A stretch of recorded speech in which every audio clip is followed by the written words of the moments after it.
So, there I was, strolling down the street when this random lady hands me a Valentine's Day card. Honestly, I shouldn't have opened it, but curiosity got the better of me. Inside, it just said, "Will you be mine?" No name, no nothing. Just a crumpled red envelope and a kinda empty white card. The writing was all smudged, making the question seem a bit sad, you know? The lady gave me a quick look and then disappeared into the crowd. I didn't know what to do with the card. Normally, I'd chuck it, but this lady was oddly attractive, so I kept it. It ended up boosting my mood after a rough day at work. She could have given it to anyone, but she chose me. Got home, tossed the card on the kitchen counter, and started making some grub. But then, this weird feeling crept up, like someone was watching me.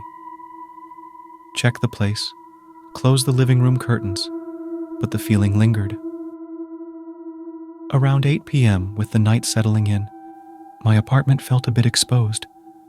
I crossed the room, closed the curtains, and headed back to the kitchen. The creepy feeling didn't go away, but I ignored it and finished cooking.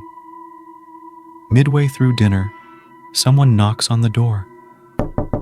Now, I've never had visitors, so this was freaking me out. Sat there, frozen with my fork in hand, hoping it was a mistake. Another knock. Slowly got up, holding my fork like a weapon, and tiptoed to the door. Checked through the peephole, and no one was there. Weird, right? Opened the door just a crack. No one in sight. And yet, someone had written on the door. Same creepy phrase, "Will you be mine?" The writing, like on the card, was smudged, with the letter E looking like a blot. Hurried back inside, slammed the door, heart racing. Felt like I was being pranked or something. As I tried to calm down on the couch, I kept thinking about the card. Eventually, I caved and grabbed it, sat back down, pushed my half-eaten dinner aside, and opened it again. This time, the card was filled with the same question, all over the place. "Will you be mine?" Over and over, in every direction, in messy scribbles. Freaked me out, tossed the card away, but a few moments later, I decided to burn it in the kitchen sink. Flames consumed it, and as I watched, I felt kinda weird. Not nauseous, but lightheaded. Gripped the counter, and that's when I noticed the fumes weren't the usual gray or black. They were red, just like the envelope. Before I knew it, the front door opened, and I remembered I hadn't locked it, just slammed it in my panic. "You idiot," I thought as darkness took over. Woke up on the kitchen table, butt naked. Thought I'd be tied up, but nope, just completely stripped. Rolled off the table, landed hard, and hoped to pass out again from the pain. Stood up, using the table for support, and noticed something smeared on it. Looked like blood, my blood. Nerves exploded, pain shot through me.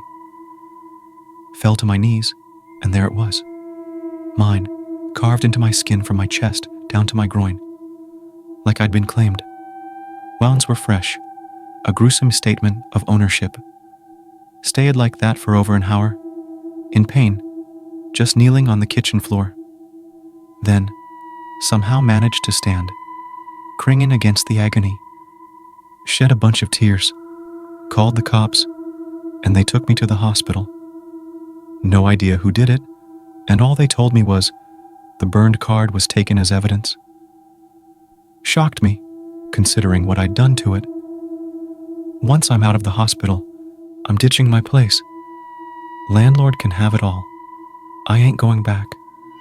Honestly, for the first time ever, I'm kinda glad I'll be spending Valentine's Day alone.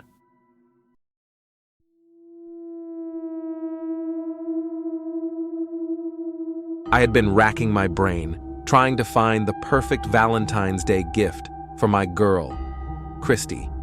It had to be something beautiful and thoughtful, not just some random thing that would break in a few years. After pondering for a while, I thought I might have nailed it. Let me give you a little background on Christy. She's got this short, brown haircut at a diagonal, and her eyes are big and bright.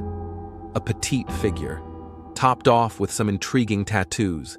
She's hands down the most gorgeous woman I've ever seen. Yeah, it's a bit shallow, but it's what initially drew me in. I spotted her at the bar, sipping something colorful from a mason jar. I know it's not something to be proud of, but I used to check out hot girls at the bar. Christy was different, though. Sure, she was hot, but there was this ethereal beauty about her that went beyond just looks. She practically glowed. Approached her, offered to buy her a drink, and when she smiled, my whole body tingled. She moved toward me like a snake, and her touch was intoxicating. It sounds cheesy, but I kind of felt like it was destiny. Fast forward 3 months, and here we are. We haven't known each other for ages, but I'm pretty damn sure she's the one. Can't explain it, but everything just clicks. Valentine's Day was going to be busy for both of us, so I decided to surprise her tonight. Set the mood at my place. Scattered rose petals leading to the bedroom, candles everywhere. You get the picture. Christy walks in at 5, totally blown away by the effort I put in. Slowly undressed her, letting my fingers linger on her skin. She's excited, and her skin prickles under my touch. I blindfold her with a silk scarf, and she's giggling, thinking I've got some sexy surprise planned. Lead her into the bedroom, teasing her about what's coming. The room's all lit up with candles, and she's loving the warmth. I position her in the center and tell her to wait. She stands there grinning, body glowing in the candlelight, making my heart race.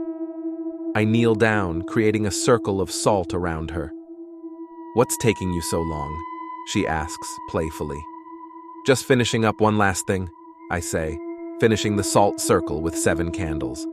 Take out my Swiss Army knife, cut my palm, and let my blood drip onto the floor. Christy's getting antsy.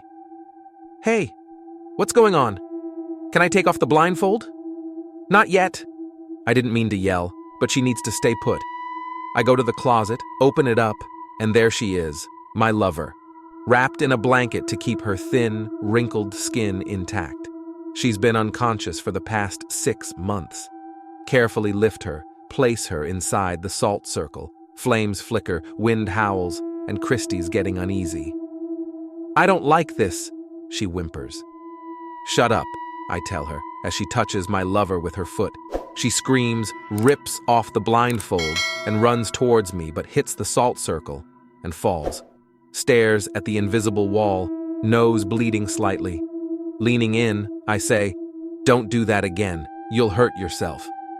Christy tries to scramble away. "What's going on?" She's desperate. I sit down, facing the 2 women, Christy, young and vibrant, and my lover, Aoibhel, trapped in the body of an old woman. Excitement rising, I recite a weird incantation. Christy starts screaming, but my lover opens her eyes, smiling. "You've done well," Aoibhel says. She stands, touching her new naked form. "This body is beautiful." "You deserve nothing less," I say, bowing. The old woman cries. Aoibhel asks what we should do with Christy. "It's up to you, my love." Aoibhel motions for me, and we step outside the salt circle. I drag Christy, now trapped in the old woman's body, onto the bed. Aoibhel is pleased. She bites into Christy's neck, drinking her aging blood. Christy's almost dead, trying to scream but can't. Aoibhel rips a piece of flesh, inviting me to join. Soon, we're both covered in what used to be Christy's life. Aoibhel takes a break, strokes my face. "This is a wonderful gift." I lean into her hand. "You deserve this and more."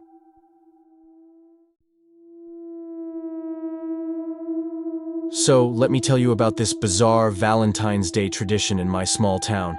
It's not all roses and lovey-dovey stuff. There's this crazy belief in a Valentine's Day monster that rips out the hearts of singles. I kid you not. So, I moved to this town just before high school started. Everything seemed normal until February rolled around. I got asked out like a week before Valentine's Day, but being the awkward me, I turned the girl down. And boy, did she get mad? She claimed there was this monster that targets single folks on Valentine's Day, ripping their hearts out. Yeah, you heard me right. I thought it was some joke or local prank, so I asked my friend Travis about it. He acted like it was common knowledge, like duh, of course, there's a Valentine's Day monster. According to him, every year, some poor single soul loses their heart, literally. It's either find a date or risk becoming the monster's next target. I called him crazy, obviously. I mean, a Valentine's Day monster? Really? But he was dead serious, going on about drum sounds, heartless creatures, the whole shebang. I decided to do some fact-checking, but this was before smartphones, so I hit the library computer. Turns out there were actual cases of people found without hearts on Valentine's Day. Freaky, right?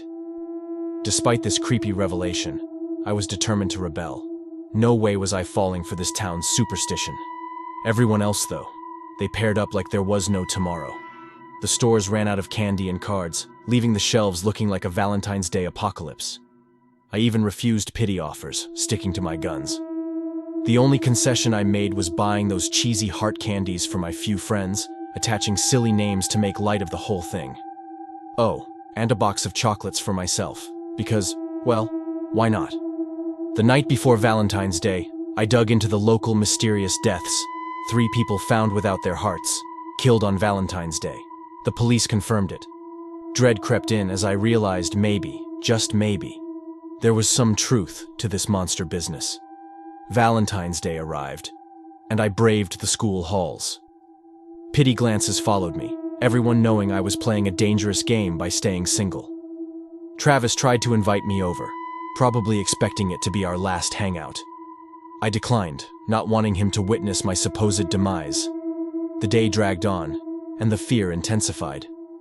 The final bell rang, and I practically sprinted home, paranoid about the thudding sound echoing around me. My heart raced, and I banged on my front door, forgetting my keys inside. Panic set in as the thudding got closer, and then I heard it speak. "I love the sound of your heart. It's a shame it's alone. Let me add it to the others." A clawed hand cut through my shirt, and the creature breathed on my face. Terrified, I held out the box of chocolates, asking the monster to be my Valentine. Miraculously, it accepted, sparing my life for the year. Crazy, right? Years passed, and I kept buying gifts, hearing those ominous heartbeats on Valentine's Day. The thudding got louder, and I'm convinced this year the monster will finally show itself. Still debating whether to face it with open eyes or just ask someone out. You know, for safety reasons. But seriously, who would have thought Valentine's Day could be this intense? Ladies and gentlemen, brave souls and seekers of the supernatural, you've just embarked on a journey through the cryptic realms of fear with your host, Old Nicholas Black. For more enigmatic stories, subscribe to Black Scary Stories. Until next time, this is your host, Old Nicholas Black, bidding you farewell. Fear not the night, for within it lies the essence of haunting tales.